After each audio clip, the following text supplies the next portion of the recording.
David, if you want to share a brief insight into you, please. Yeah, well, Alex, first, thanks for having me here. So excited to do this with you guys. So a little bit of background on me, and then I'll give you a background on ASG and Managed Services Group as a whole too. So my background, grew up in outside of Baltimore, Maryland. Went to college up in Boston at Boston College, and then really started my career down in New York City. Moved to New York, worked for a big consulting firm. Spent about 3 years there, and look, I very quickly realized like this is, I wasn't going to go a more typical corporate route. My goal was I want to get involved in a business and an industry and do something a little bit more entrepreneurial. Like I want to go I want to go build my career and go build a company. My dad was an entrepreneur, built a marketing services business over the course of my life. So, ultimately that was a big kind of influence on me. And, as I kind of entered the workforce, my goal is like, how could I possibly go do something like that? So, very quickly into my career, I just started pivoting to like, I'm going to find a way to go do something entrepreneurial. Like I wasn't, certainly the more typical route of going out doing more of a Silicon Valley startup. Like that wasn't me. I wasn't gonna, invent something technologically. So it's like, how do I get involved in a business and how do I get involved in an industry that I can go build my career in? So, I dabbled around in kind of the lower middle market private equity world, mostly in the context of, trying to figure out, looking at different businesses, trying to figure out how to go buy a business, and ultimately went to grad school, got my MBA at the University of Chicago. And I spent most of those 2 years trying to figure out how could I go, ultimately go acquire a business in an industry that I think has a super long time horizon that I could go spend the next 20 plus years of my career building the business. So, really in the back half of my second year of business school, I made the leap. I had sort of had some job offers in front of me and made the leap of saying, look, I'm going to go work at this full time. I'm going to make this jump. I was kind of balancing the need between, hey, should I go get some other business experience? Should I go get, some private equity experience, or should I make the leap? And I basically said to myself, I'm either going to do this now or life's going to start and I'm never going to do it. So ultimately started looking at all different kinds of industries, but got very focused in on home services, HVAC, plumbing, electrical specifically, which certainly has a lot of attention these days. And I started, I started looking all across the country. Right. So my view at that time, I was living in Maryland at the time. It was peak COVID. So there wasn't a lot of travel and things going on. But, I started looking all across the country with the view of I'm going to relocate to wherever this business is and I'm going to learn this business from the ground up. So ultimately I looked down in Florida and Texas and Tennessee, up and down the East Coast. And I ultimately got introduced to a business out in Oregon. So my joke is I'd never been to Oregon. I had no intentions of ever going to Oregon, but, ultimately, flew out, met the owners of that business, and it felt like a good culture fit. I mean, I got to meet some of the key team members, and, the owners had met a lot of the, bigger buyers in our space, and were excited about the idea of kind of passing their business off and selling it to the next generation. So, in October of 2020, I moved out to Oregon full time and jumped really face first into the heating and air world. I didn't know anybody in Oregon at the time. It was really a big kind of personal move, but I was really saying, look, I want to get and jump into this business. So, since then, that was really the founding of Advantage Services. And since then we've done, it's been about 5 years now. We've done 10 acquisitions. We've grown the business, about 20% on average organically over the last 5 years. And, we're in 3 states. We have 8 locations. We just did a recent acquisition in January that brought us up over the $100 million mark. And look, my view is we're kind of just getting started here. Like we're in the very early innings of kind of the company we're trying to build. So that's kind of the very quick and dirty version of kind of what we're doing, the origin story of ASG here. Perfect. So obviously found HVAC services. What was it about HVAC services, plumbing, electrical that made you choose that industry over obviously all the others you considered? Yeah, so to be candid, at the start, when I was thinking about what I really wanted to do, I didn't care what the industry was. I just wanted to get involved in an industry that I thought I could go then build a business for the next 20 years. So in some ways, a lot of people talk about, the industry dynamics and things like that. And hey, this is applicable to my previous background. Like I candidly didn't care. I mean, the first business I ever looked at was a styrofoam manufacturing company.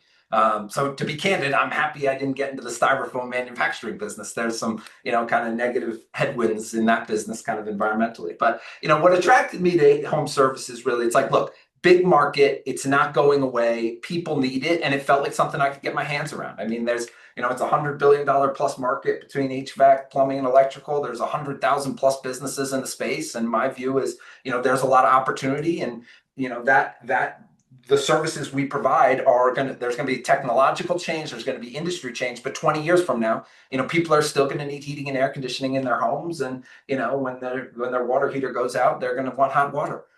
So that's ultimately what drove the decision. And a lot of those things have turned out to be true, while the space continues to be extremely competitive. So a lot of people are attracted to those dynamics.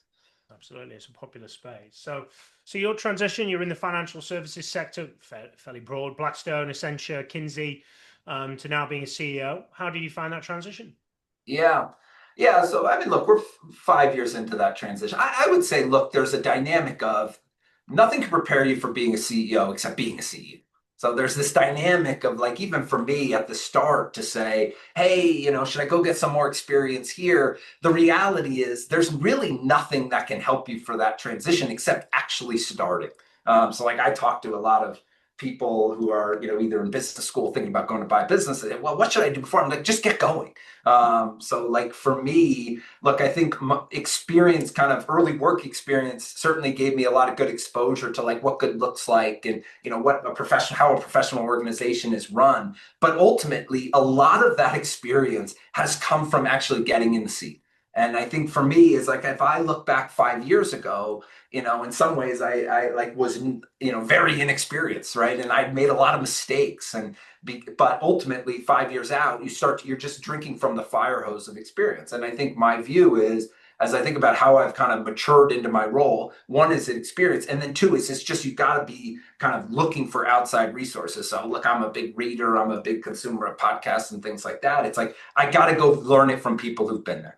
And to me, sort of that financial services background, a little bit of M&A experience certainly have been helpful. Accounting experience, things like that, certainly helpful as sort of a foundational layer. But I mean, all of my sort of CEO experience has all come from basically just jumping into the fire of really and learning on the job. I just don't think there's any other way to do it personally.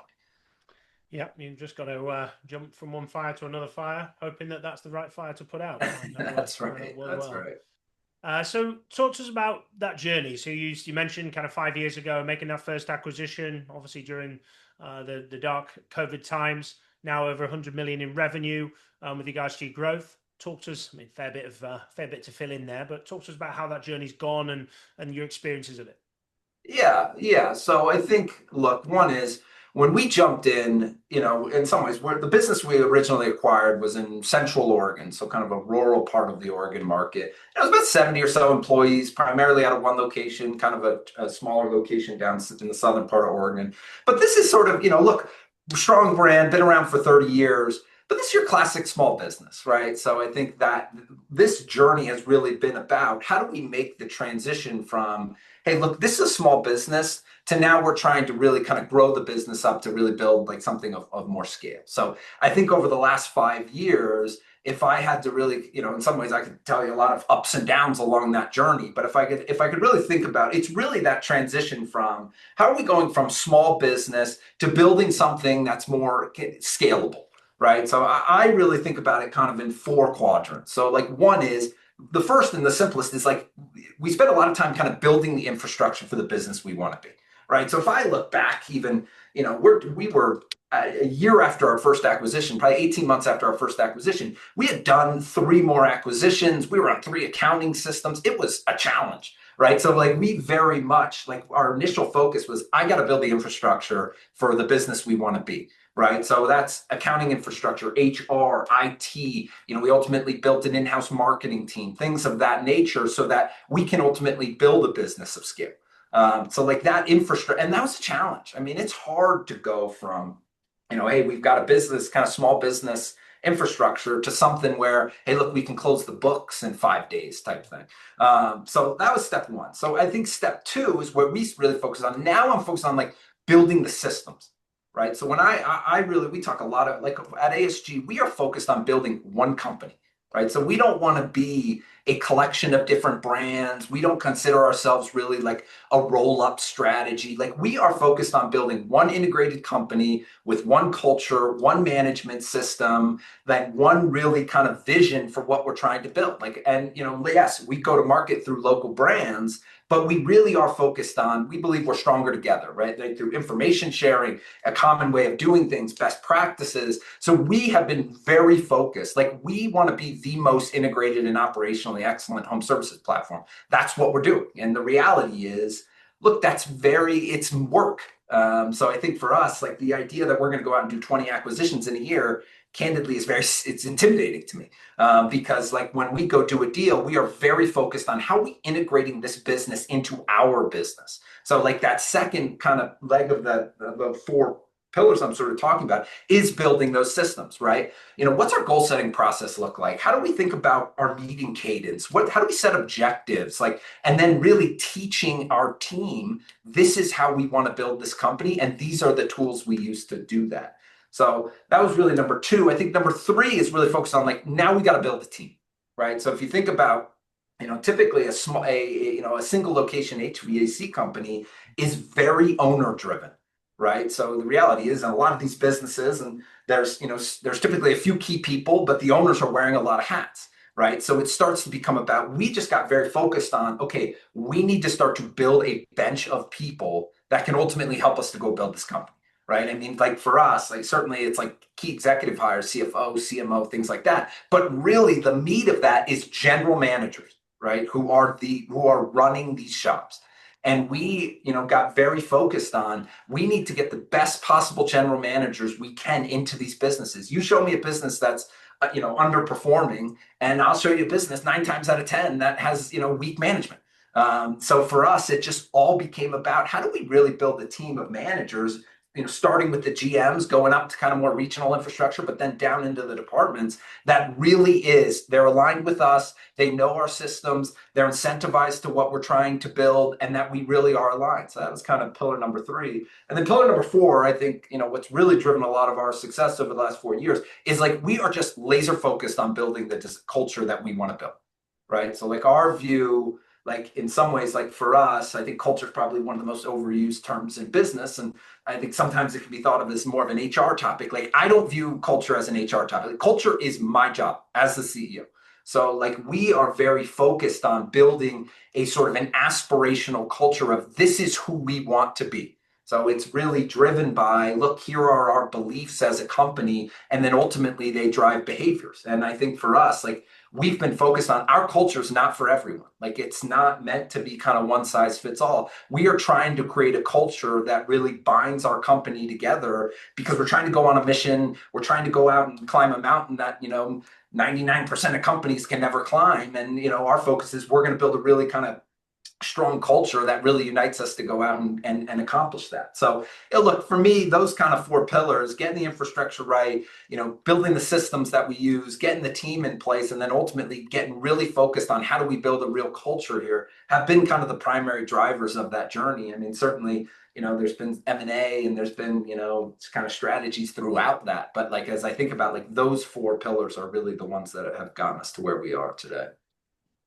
Given my years in executive search, culture is a general topic that comes up. In my opinion, it's usually used by recruiters in order to make things sound mythical and complicated, when truly they don't understand themselves really what that means. Now, Yeah.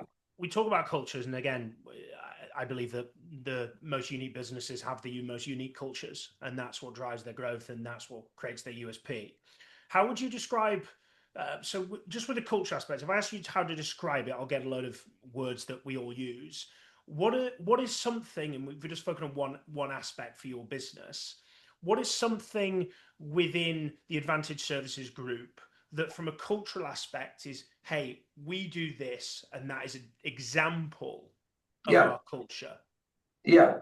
So, and I'll answer that question. Like one thing that we say, like I do a monthly orientation. Anybody who's new to the company, like I'm leading it. I'm going to walk through the culture deck. And what I say to the team is I'm going to go through what our beliefs are. And like my goal is for you to walk out of this meeting saying, wow, I am not aligned and I don't want anything to do with this company, or for you to say, I love it. right? Like I want to be a part of this. Like what I don't want you to do is say, well, that was okay. Like I can get behind that. So like we're trying to have kind of a provocative, like this is really what we believe and it's not for everyone. So, I'll just give you an example of one. Like one of the biggest kind of cultural beliefs at ASG is urgency.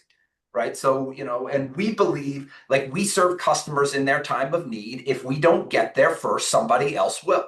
Like for me, like from a customer standpoint, one of the biggest drivers of what a customer is looking for in a home services context is how quickly can you get here? Right. I use the example. It's like, look, your AC goes out, the day before your in-laws are coming over. Like it's not about brand loyalty at that point. It's who can get out here and fix this. Right. So we talk about it a lot of like, we are in the urgency business. Like it can't wait until tomorrow. It needs to get done today. And the reality is like, look, when it's 110 degrees out, that drives a lot of, can put a lot of stress on the team. But my view is that's our job. And, it's not only, doesn't just live in sort of technician context, it lives in a management context, right? So we operate with urgency. Like speed matters. Like we're not going to take 3 months to go out and make a decision. Like my view is we're going to make it in 3 days. And our view is like we gonna operate with urgency across the board. And like that's not for everyone. But there is no world where you could come and work at ASG and say, well, David, I don't agree with that, but I think I'll do fine here. It's like the culture will just kind of, you'll just be rejected by the culture and you'll hate it too. So, that's one example. We have 7 core beliefs that we really feel strongly about. And I could give you example after example of how it even applies in our business. But my goal is for it to be like, I want you to have to choose on your first day. Is this the kind of business I want to be a part of or not? And my view is it's okay either way. Certainly we want, great people to want to come work for us, but, we're very deliberate about the kind of company we're trying to build. Making a note of that for myself. I think that's something probably I could work on with absolute clarity. We do a lot in the interview process, but I'm a big believer that the interview process continues even when they've been hired. So looking at your world is typically one of the big constraints is acquisitions, and that's both, generating these potential deals, but also the integration. Integration is one of the things that I feel is done poorly, and the feedback I get from most portfolio companies, private equity firms, is that integration has just not been done or has been done poorly. Both probably the same thing. What has been the kind of biggest challenge for you on that integration of acquisitions, and how have you overcome it? Yeah. So one is I think integration is very hard. So it's that dynamic. It's like even for me, like I couldn't comprehend, doing an acquisition, at least at this scale, like every week or something. Meaning because as we think about an acquisition, we spend a lot of time on the integration. Like our goal, as I mentioned, we don't want to be a collection of different brands. We're not the, hey, keep running your business the way it's been, send us a financial statement at the end of the month. Like we are very focused on how do we get this business and integrate it into what we're doing and ultimately learn from what they're doing to figure out what we can bring back to our platform. So, look, for me, integration is all about people, right? I think we talk a lot about like what are the assets of a home services business. It's actually quite simple. You have your reputation, and then you have your people, your team, right? And the reality is your reputation is driven by your team. So for me, it's all about like, how do I get this team? This is going to be disruptive. This is going to be emotional. How do I get this team to make the transition alongside with me? And what the reality is in doing M&A, especially when you're talking about owners or you're talking about the existing team, it's emotional. Like it's certainly an owner. You take an owner who's and owned a business for 30 plus years or something, and it's part of their life. It's a part of their kids' life. Like a lot of time family members are in the business. Like it is emotional. And even owners who are ready to retire or this is really what they want, it's hard. And you've got to come at it with a lot of sort of empathy of like, how am I proving to the ownership of like, hey, look, I'm gonna do right by you, and I'm gonna do right by your team, and I'm gonna do right by your customers. So that's like step one. But then two, it's the team. Like I've been in a lot of these meetings on the first day, and a lot of times people don't want to communicate it with their team prior to closing. But I've been in a lot of those meetings where people are looking at you like, oh my God, what's going to happen? And I don't trust you.